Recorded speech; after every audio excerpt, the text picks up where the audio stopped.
The mood in the country. Yeah. If you're gauging If that IBC tries to mess with the election, okay, there will be no country here. 207 will look like a Christmas party. I can tell you. And I want to implore those commissioners to be Kenyans, to be patriotic, and not to attempt to force William Ruto on the people of Kenya. It will not work. The people of Kenya will not accept it. People want change, and they are ready for change. Indeed, they are impatient. The 2 years is too far away. The former Deputy President Rigathi Gachagua warned President William Samoei Ruto-led administration that if they dare try to mess with the 2027 general election, then the 2007 post-election violence will look like a Christmas party. Those are Gachagua's words to President William Samoei Ruto and the entire IEBC commission. And from his words, he leaves Kenyans like myself in limbo, because Kenya, being a country ruled through democracy, we shouldn't in any way be forced by politicians to choose between voting for Gachagua's DCP camp or risking the democracy that we are currently fully enjoying. Those words, I strongly believe, were very harsh and very strong from him, and they clearly portray himself as a man who is very greedy for power. And of course, if we were in a more advanced democracy, then I kid you not, as of the time of this broadcast, the former deputy president would have already been summoned for interrogation, because he ought to explain to Kenyans of what maybe they have already planned or they are planning to do, if at all President William Samoei Ruto is likely maybe to be declared the victor in the 2027 general election.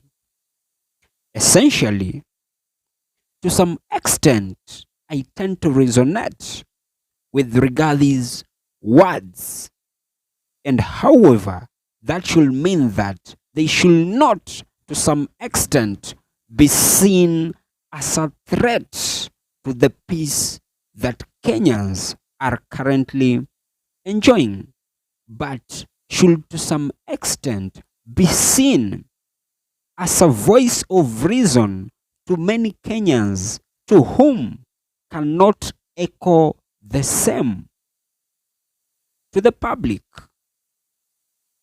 Because as of the time of this broadcast, I strongly believe no any single Kenyan could stand or can stand another 5-year tenure under President William Samoei Ruto if we are just to consider just one factor of how harsh the economy is. And from Rigathi's words, they clearly portray the 2007 general post-election violence as a joke.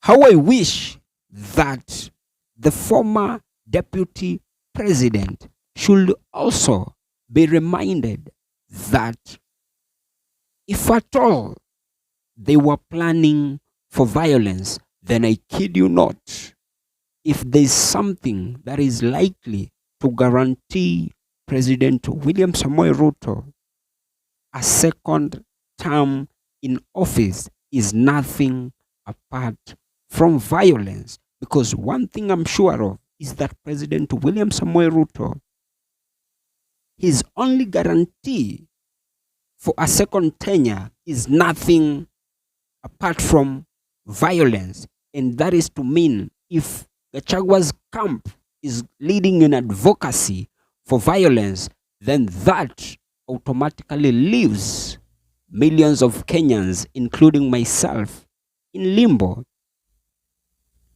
Because Rigathi will automatically lose his credibility.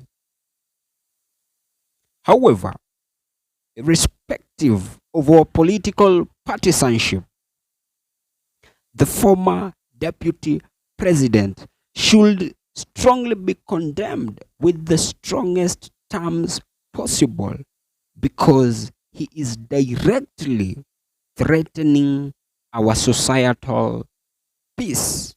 If he means what he said, then he leaves Kenyans' lives at a stake. And of course, if we Kenyans weren't tribal, then going by Rigath's statement, that statement he made yesterday alone, it's enough reason for millions of Kenyans to disentangle themselves from all these Wamunyoro chronicles, because maybe they could be alienated and maybe they could be planning for violence.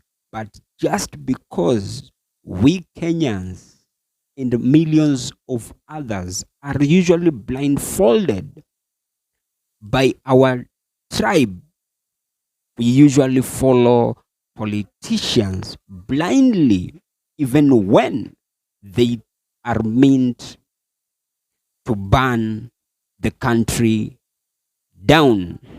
How I wish that millions of Kenyans should condemn Rigath's statement with the strongest terms possible, because from his words, they clearly reflect that if at all they are going to fail to unseat President William Samoei Ruto, then they are likely to puppeteer for violence.